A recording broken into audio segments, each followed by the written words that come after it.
by the end of the day tomorrow, the 24th July 2019.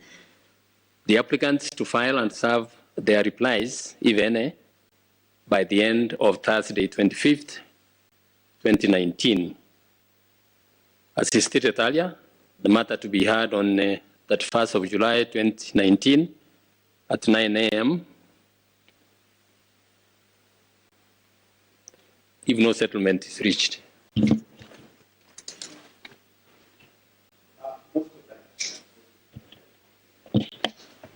You may rise.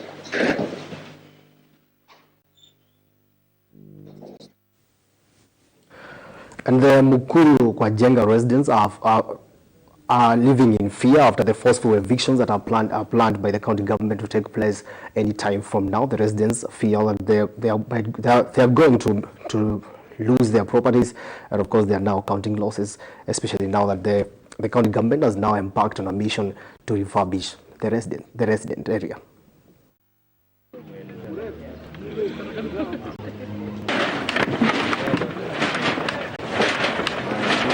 They have said that they are supposed to be 20 meters away from the line.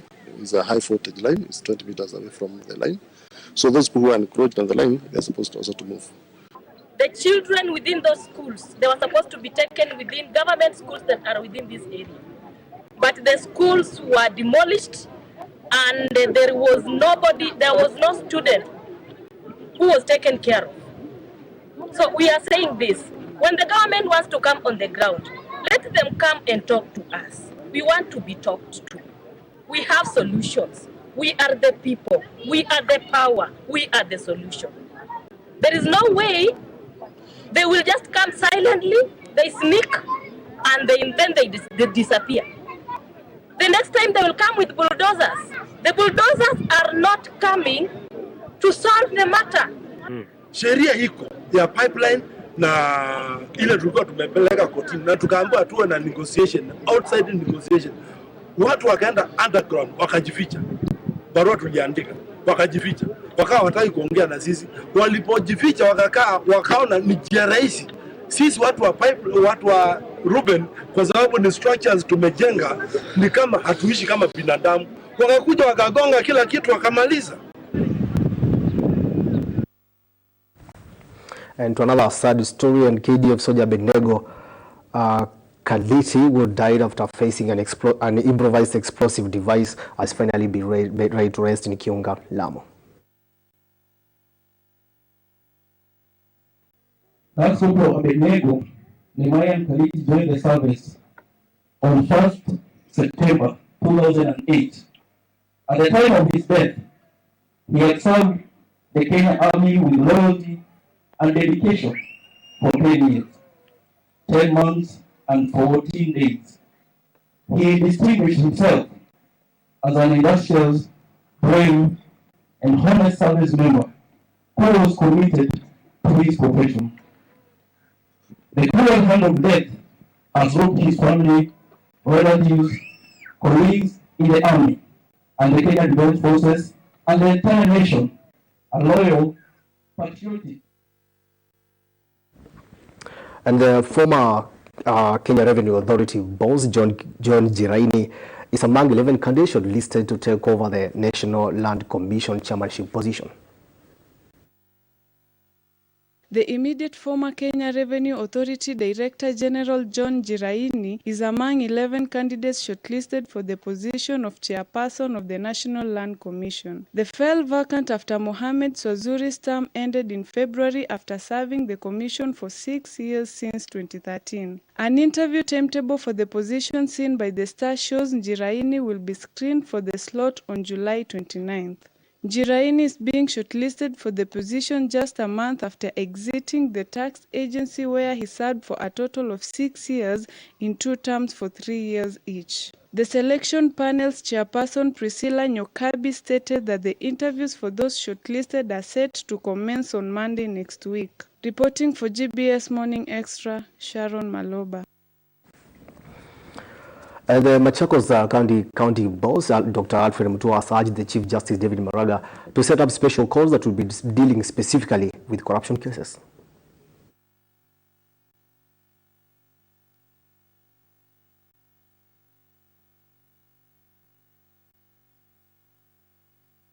It is therefore important to set up a system where cases are fast-tracked and accused persons are assured of justice either way.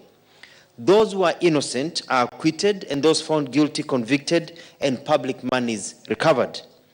Kenyans are losing patience with corruption cases that seem never to end, where suspects continue walking free on the streets and even organizing campaigns using the same suspected stolen public monies. I therefore urge the Chief Justice to consider having corruption cases heard on a daily, continuous basis, including weekends, so that they are concluded within a period of 3 months or less from the date of taking plea. And now to energy sector, and Kenya has launched the Africa's biggest wind energy plant in Turkana. The plant was launched last week by the President Uhuru Kenyatta, and now this new project is expected to cover 13% of the national energy production grid and reduce the energy costs. President Kenyatta launched the largest wind power plant of 310 megawatts to the national grid in northern Kenya, Turkana County. He said that the new power plant will stabilize power supply and reduce energy costs among Kenyans. Kenyatta also said that his administration is in the first step to ensure that every part of Kenya participates in development efforts. Indeed, it should be noted that without the wind power project, the fuel cost charge, FCC, would have been as high as 5 shillings and 75 cents per kilowatt hour in May of 2019, as compared to 3 shillings and 75 cents per kilowatt hour, the cost that was applied in that particular month.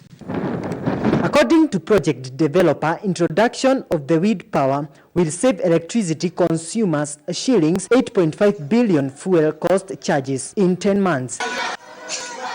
Latest data, Bureau of Statistics, shows a steep rise from 32.92 million units of capacity a year earlier. The wind farm was connected to the grid on 24th September last year.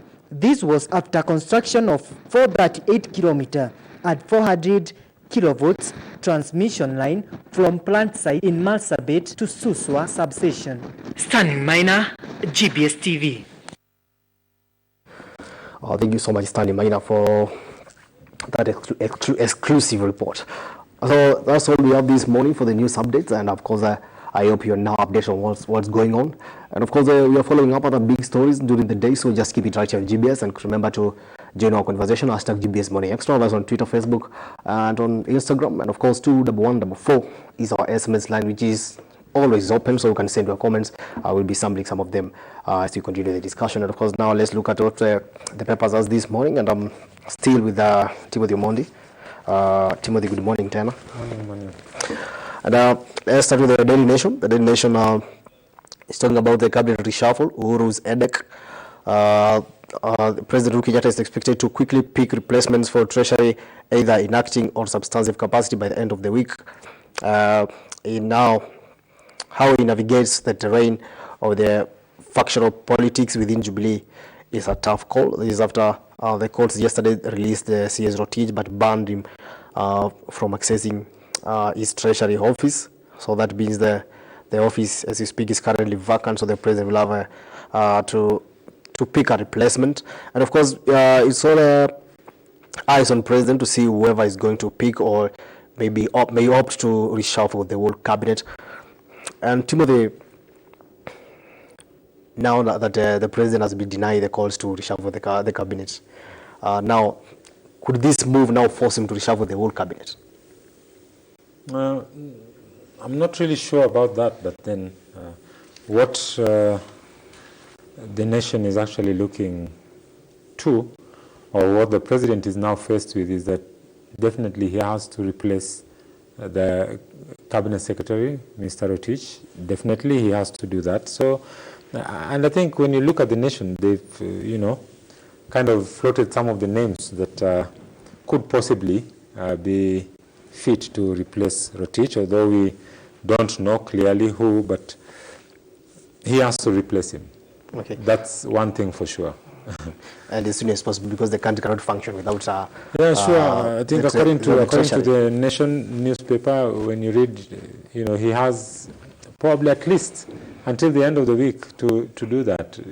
We don't really have much time, and it's a critical moment where there are a lot of government functions that, especially dealing with Treasury, that are supposed to take off and that are supposed to be carried out, which, of course, Mr. Rotich was in charge of. And so our replacement is indeed in order. Okay.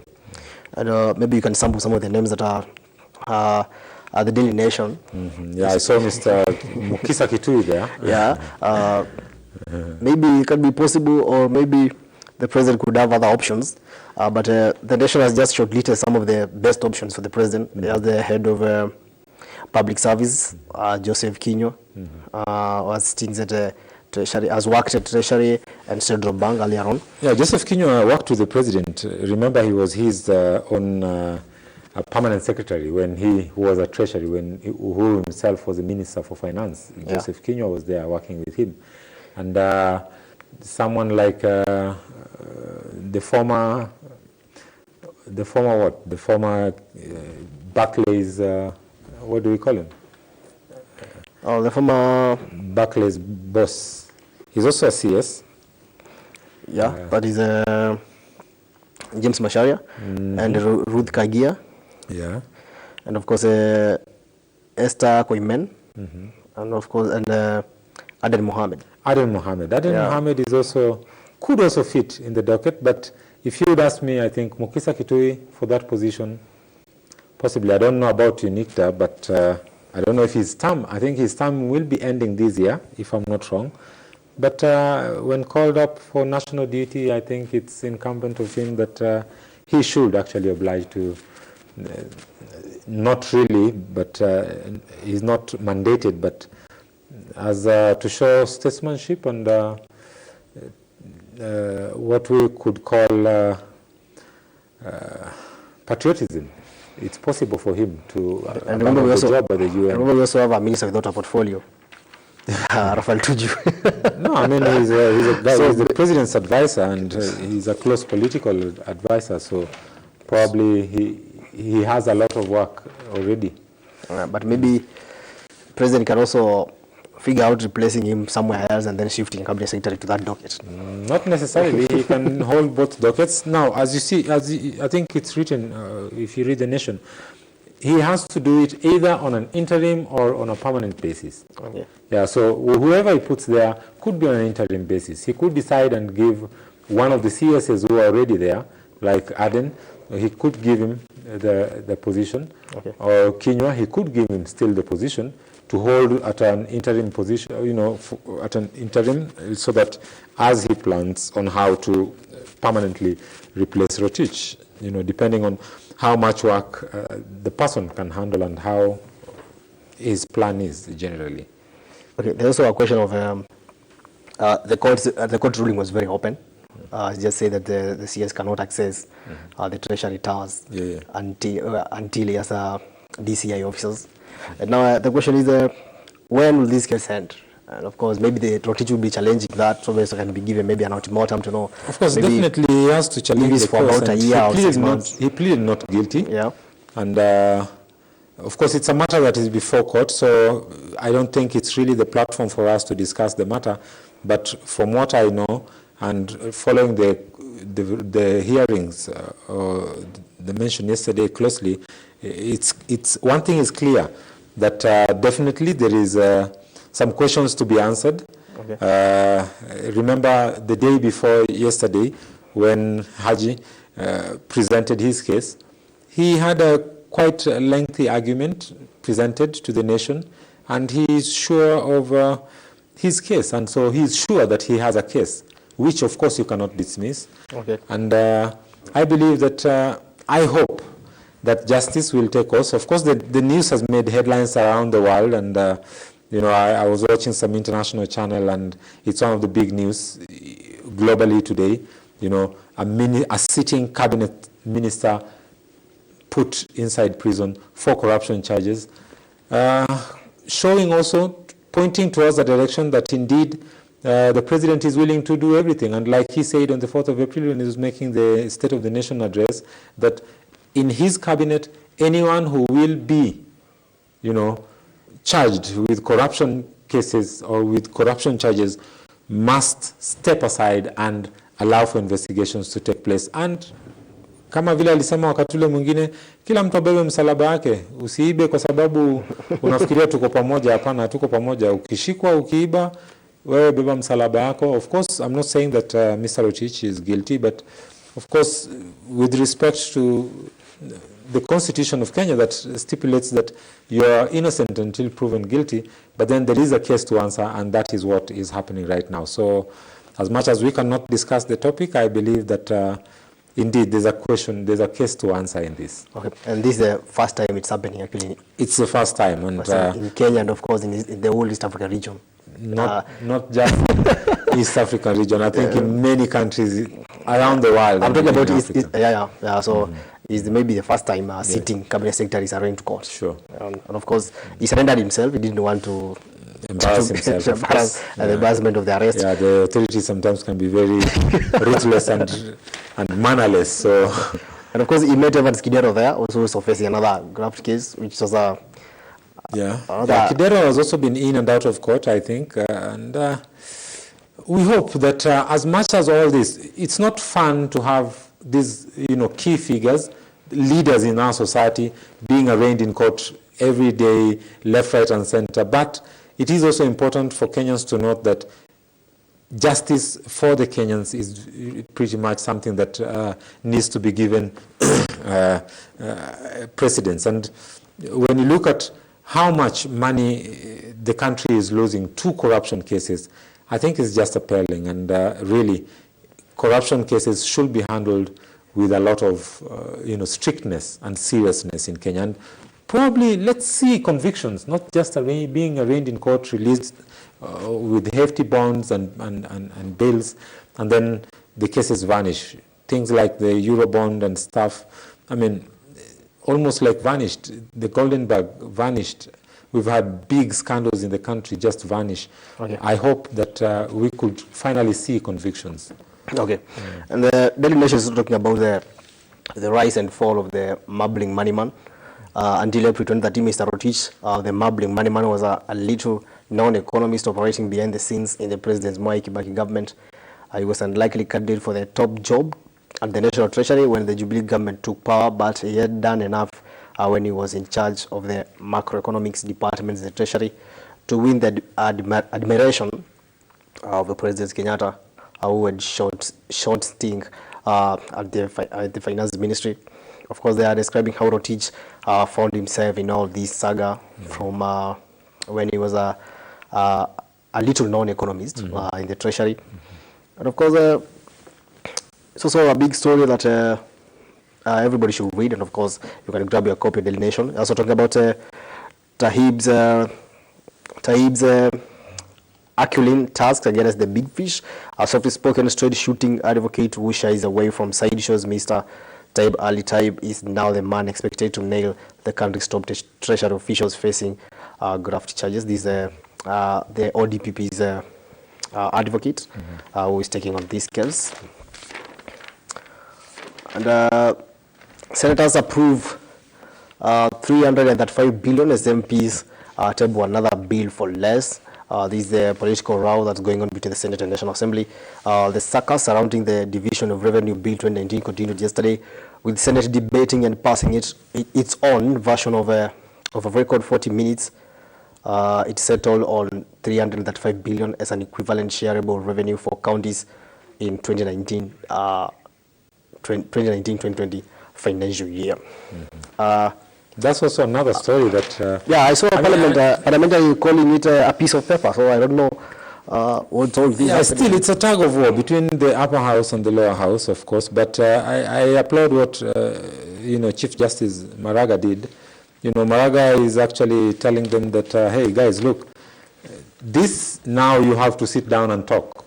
You cannot solve this with, through the court. And so Maraga has thrown this back to them so that they can go talk to each other and find an amicable solution. The parliament is very important. Both houses are very important because that's where we make our legislation, and that's where issues are supposed to be debated. Issues are supposed to be debated. Votes are supposed, of course, to run. But then it's the house where Kenyans come to reason together. And if these guys can just hold guns at each other's head and refuse to negotiate and agree, then I think they're putting the country in a very dangerous and vulnerable position. But thankfully, I think Chief Justice Maraga saw this, and in his wisdom, he has actually asked them to go back and, talk. I saw the Standard this morning say, Maraga tells them, this is a matter of talking. It's not a matter of courts. So they have to go. They have to agree. And of course, it's a legislation process. It is a legislation process. So at this point, there's no substantive issue that the court should now chip in. Yeah, I mean, and also it's interpretation. I think what we are lacking is a proper interpretation of roles, functions and roles of these two houses. And partly, I would say, a big mistake that we made when, looking at how the law itself was constructed, even after the promulgation. Of course, during the promulgation, there was also a lot of pressure for a change of law and all that. Remember the Kibaki regime came into power with promises of giving us a new constitution, and that's how it carried the day. But then still, much work needs to be done. Of course, I do agree that a clear demarcation needs to be made so that the two houses can actually be separated, so that we know what's the upper house, what's the lower house, so that all these wrangles pass. I mean, if someone passes their own law, another person wakes up in the morning and in 40 minutes record just passes a law that is very pertinent, that touches on issues to do with serious public funds, it's not something that is really desirable to see.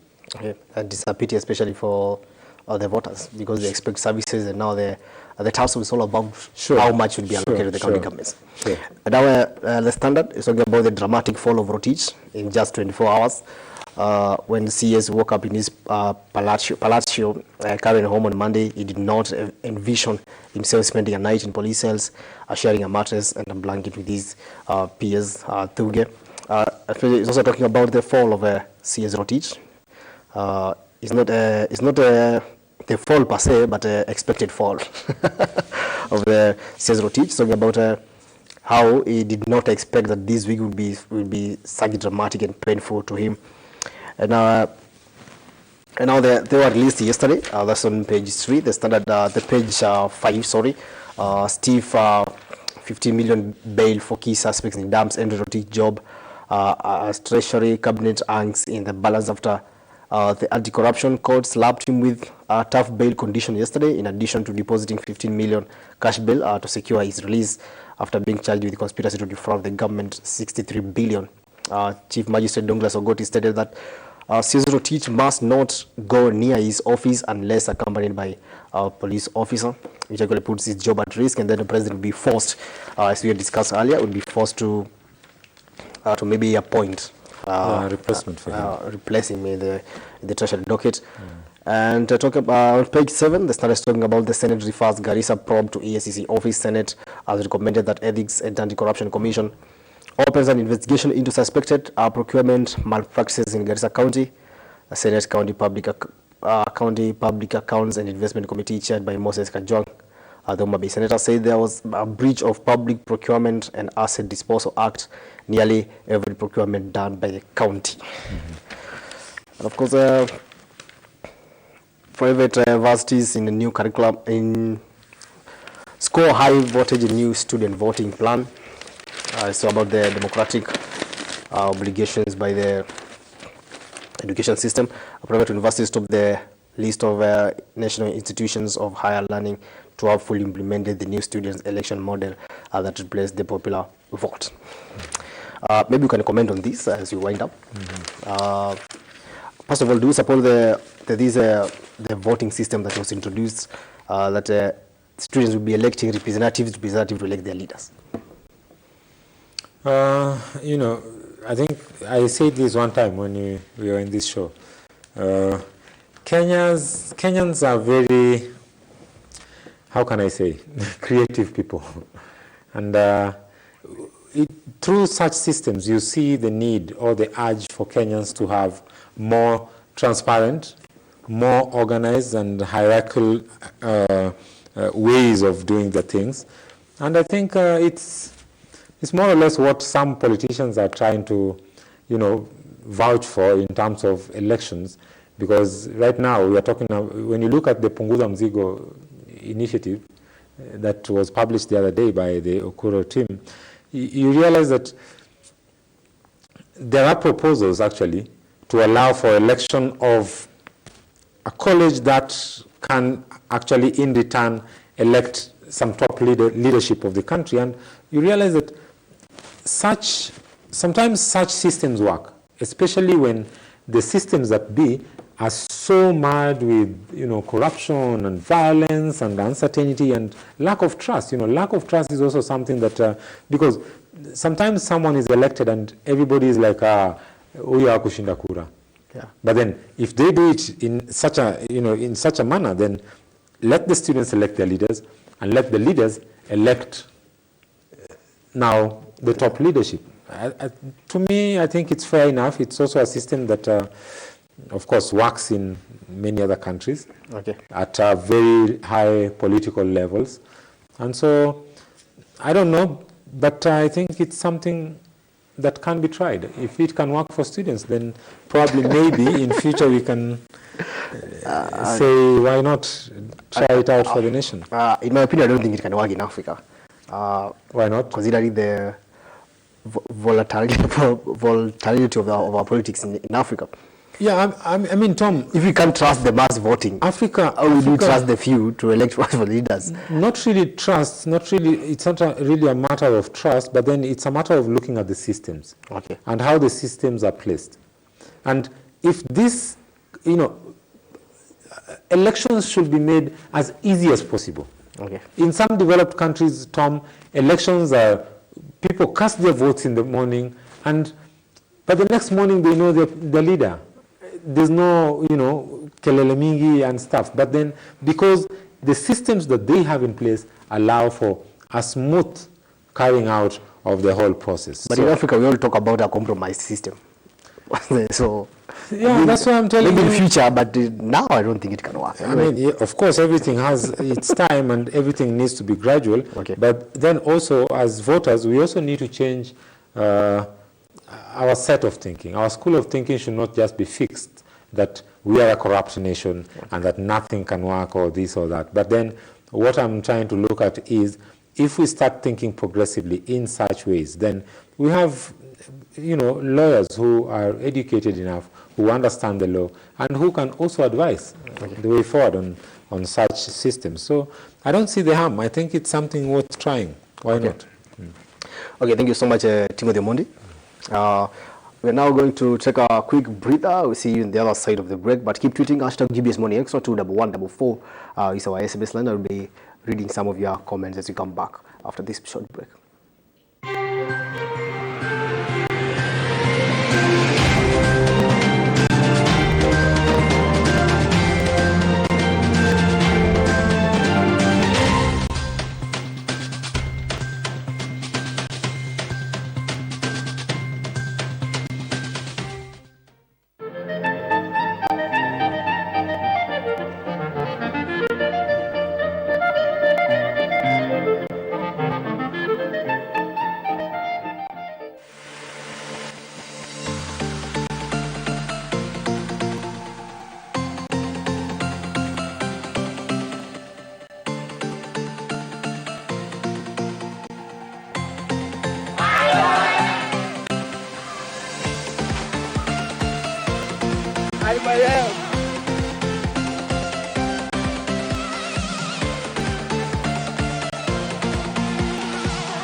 IYF is change.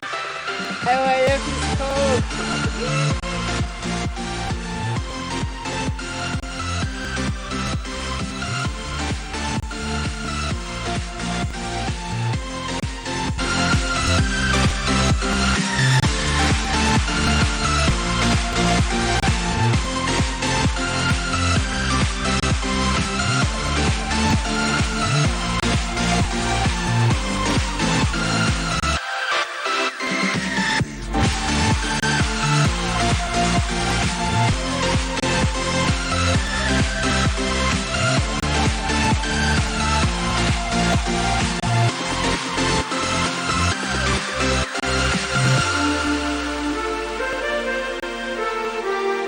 And a woman, she's a very, very good investment. When you're up, your family knows who you are. But when you're down, you'll figure out who your family is. Thank you so much.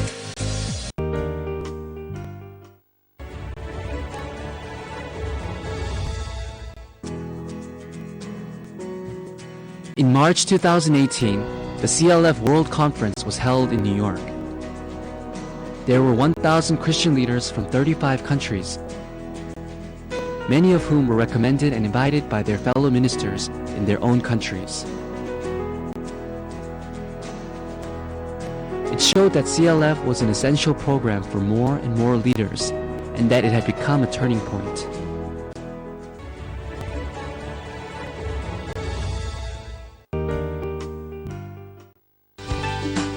The youth, we need to change the way we approach issues. The world out here is very harsh. I was just waiting for things to happen in life, like finish school, then just go to career life. Some people are depressed. You're not depressed because you are, you have a problem. Some people are depressed because they're frustrated. So we young people, in as much as we claim that we are denied opportunities of leadership, I think we also have to assert ourselves as leaders. And one challenge that I keep telling the young people, it is the mindset. Mind education is so important in many different ways. When you go to the world, they don't ask you, are you Kikuyu or are you Luya? Hey, mimi Luya bwana, unajua huko Kakamega tunakulanga kuku. Now,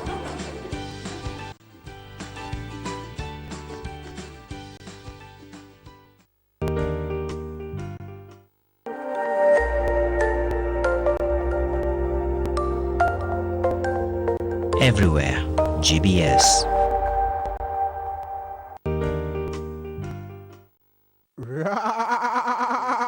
right. Ni nani? Ni nani? Carry on. Hola. Genius DJ, genius DJ, genius DJ, genius hype man. Wow.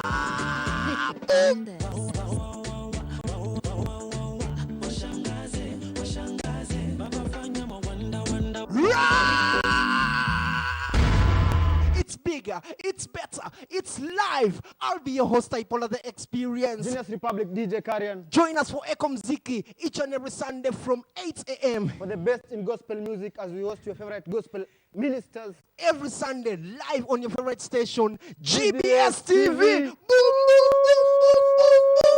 Carry on! Hey!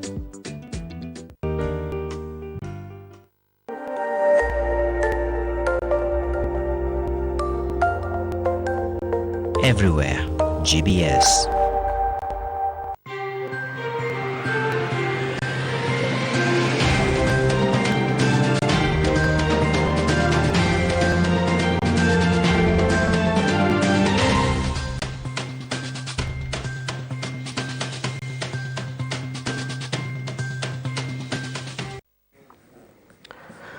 Thank you so much for keeping it GBS Morning Extra. This is a very wonderful morning.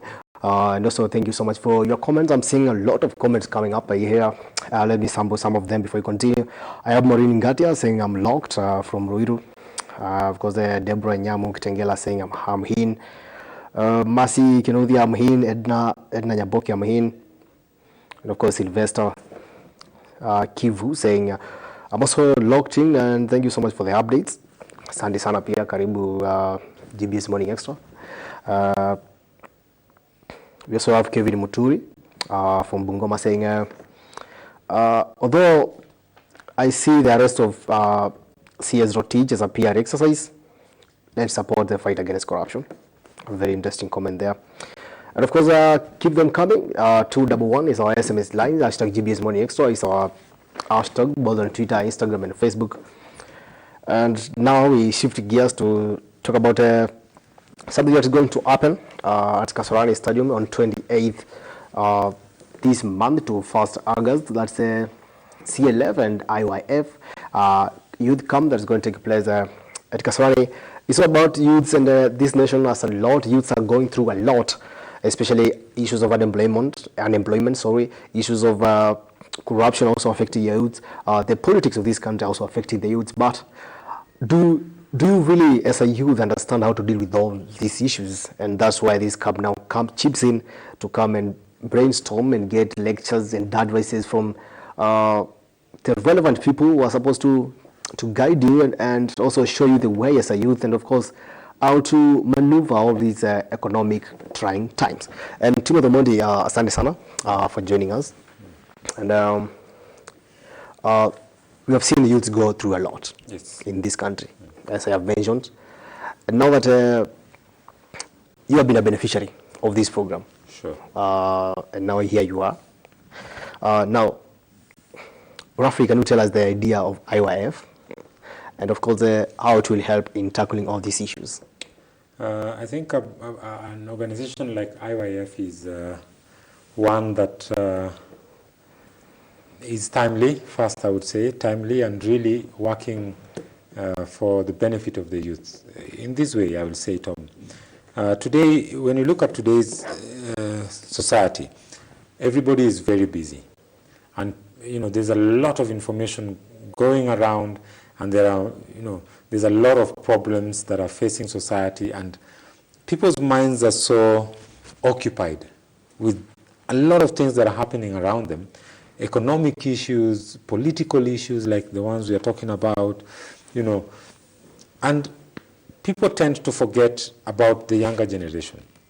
And then once we forget about the younger generation, what we forget is that when these children, the younger generation, I'm talking about the small children, when they grow up in some kind of a vacuum where there's no one really to give deep thought or to think deeply about what they are going through and how they are growing up.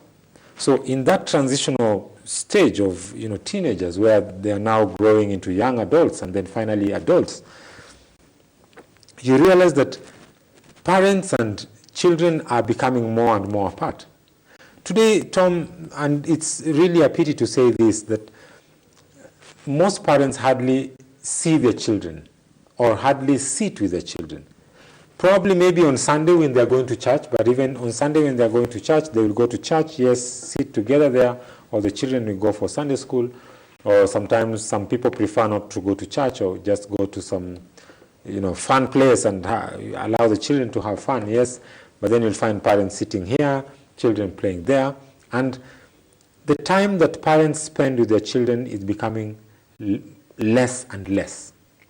Then what does that mean? That means that the society is detached. Who spends most of the time with our children?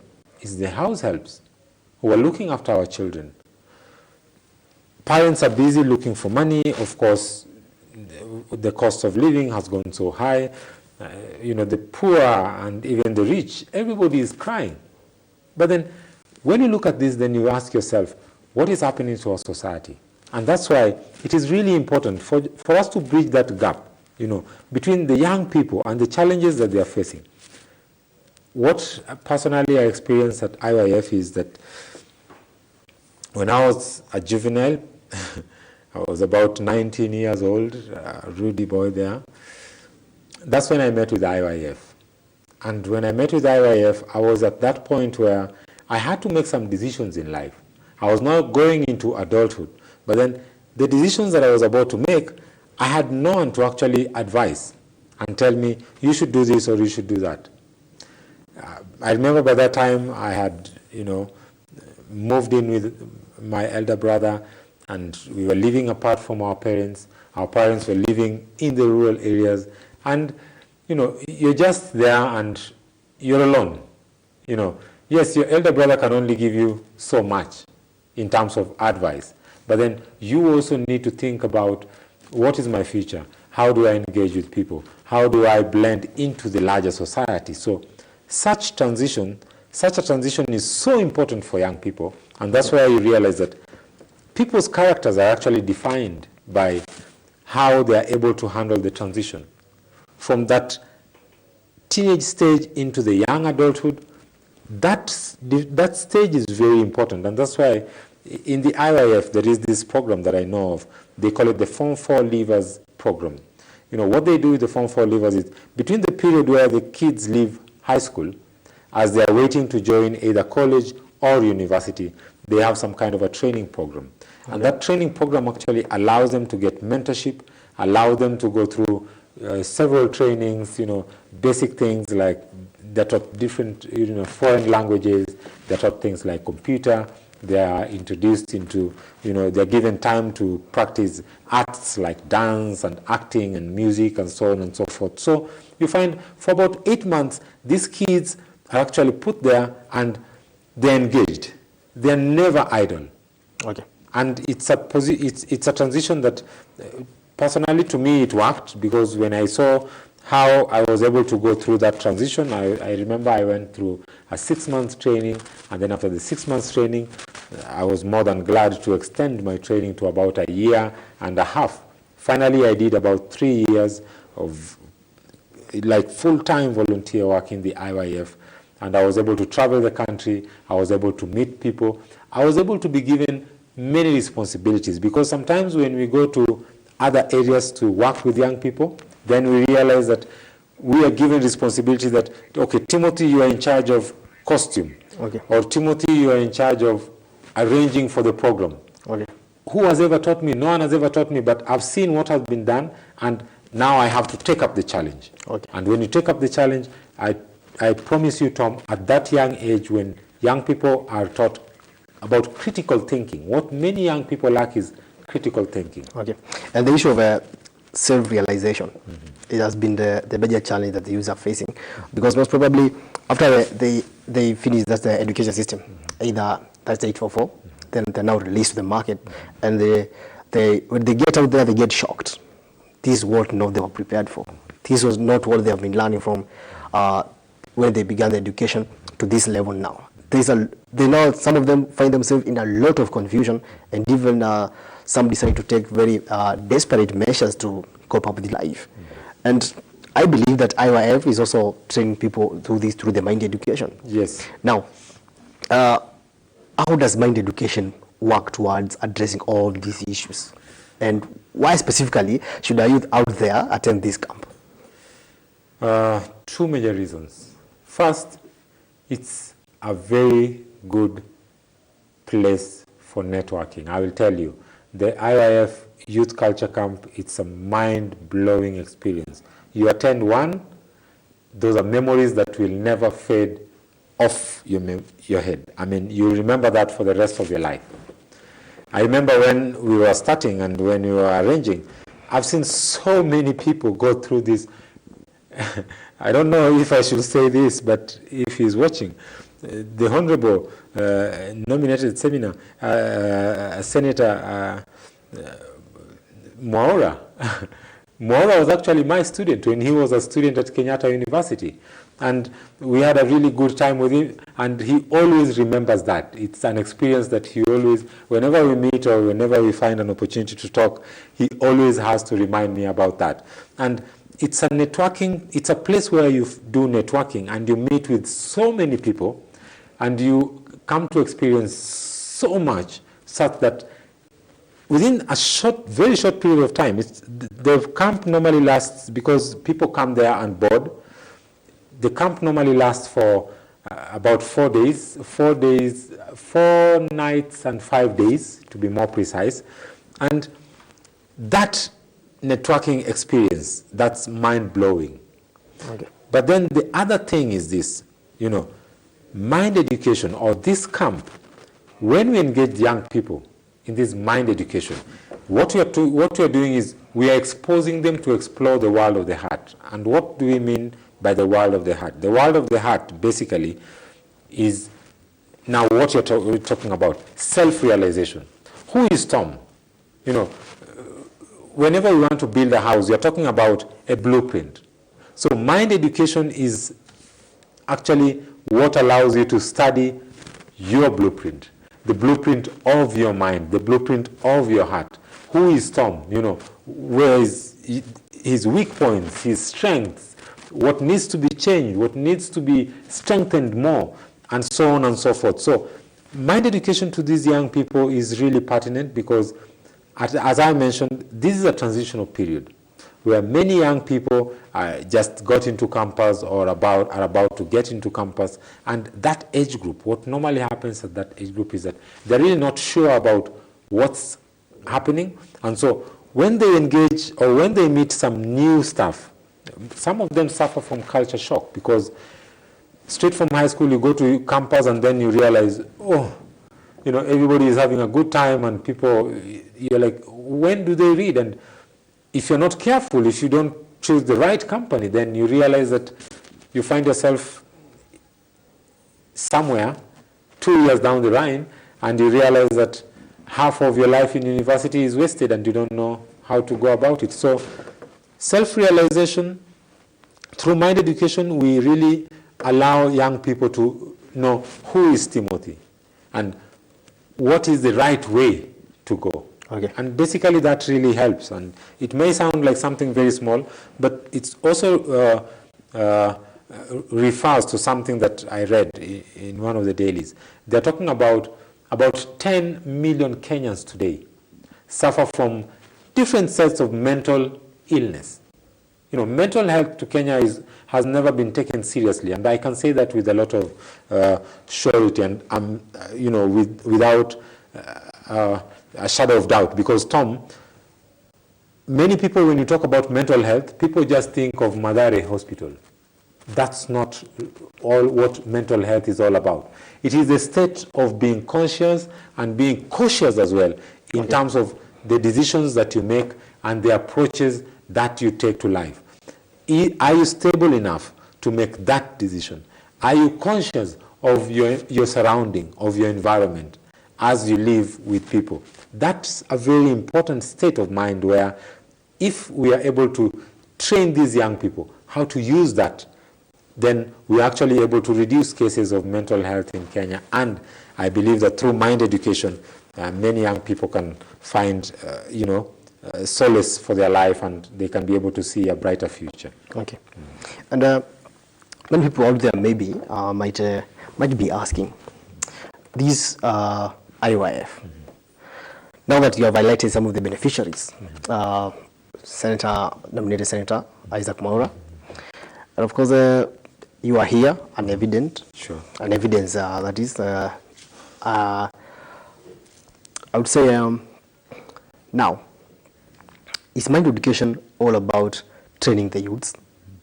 And or is there anything else that you gain from it, apart from just the lectures, the advices?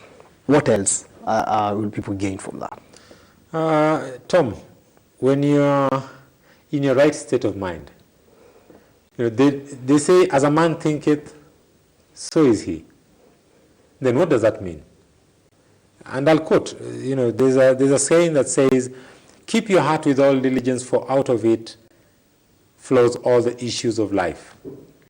Issues of marriage, issues of education, issues of business, issues of how you relate with the society. All these things emanate from your heart. All these things emanate from inside you. And then if your heart is arranged, if your state of mind, if your mindset is correct, right, and well placed, then we couldn't have issues of corruption in our society. We couldn't have the senseless killings that we see. We couldn't have issues of drug abuse. We couldn't have issues of divorce. You know, husband and wife would probably know, okay, from a young age they've been taught problems can be solved, you know, issues can be ironed out through dialogue and so on and so forth. So Cases of divorce right now are on the rise. Why? Because nowadays in our society, he cheated on me or she cheated on me, she's a liar, he's a liar, I'm quitting. I'm taking a break from this. I mean, how do you take a break from marriage? I don't really understand how that works. But then it is the mindset that people have conceived towards approaching life that is making us to see what we are having in society today. Our societal fabric has worn out. Why? Because many people, in their mind actually, it's not clear what they want and the kind of life that they want to live. And that's why, hence, the outcome that we see today. Okay. And Kenya, we don't have a clear definition of youth. That's on a lighter note. We don't have a clear definition of youth. You've seen people in 50s calling themselves. Raila Odinga is a youth. Oh, of course. That's why I'm saying there's no clear cut. Yeah. Now, this camp, can an elderly person attend it? Or anyone who just perceives himself as a youth can attend it? Or is there any age limit that maybe the organizers have limited to, maybe from this age to this age? It is an event that is targeting youth. But Tom, at a level, we are also inviting vice chancellors. We have vice chancellors from other universities who will be coming. We have dean of students from other universities who will be coming to the same event. We are engaging people in the education sector. Okay. We are engaging people in the respective youth ministries. We've got the Ministry of Youth in the county level. We've got also the ministry that handles issues of youth on the national level. So we have ministries of youth from different counties, actually, as I'm speaking to you today, are organizing their youth to send them to Nairobi for that event. Okay. Ministries of youth are sponsoring buses and registration fee for these young people and sending them to Nairobi to participate. So it is also a platform where we are calling stakeholders in the education and the youth sector to come on board and also sit down, discuss, and kind of come up with ways of how to guide these young people and how to work out guidance for the youth of this country. So it's not just about youth, but as we mentioned on the sidelines, we'll also be having another major event running concurrently with the IYF Youth Culture Camp. Okay. That is the CLF, of course. I think we've had representatives of CLF come here and speak about it. It's a meeting also for church leaders, that's deacons, evangelists, pastors, bishops, archbishops, and so on and so forth. They also handle youth in their own ministry, in their own respect and their space of work. So it's also another platform that we are using also to champion for guidance for the young people. So no, it's not just for youth, even elderly people who are keenly working in terms of guidance and leadership for young people are also invited to the event to come and see some of the skills they can apply, to come and learn some of the ways that they can use to mitigate problems that face youth in our society today. Okay, so it's an open forum. It's an open forum. Okay. Maybe the word youth inachanganya watu wengi, especially in our setup. And of course the charges.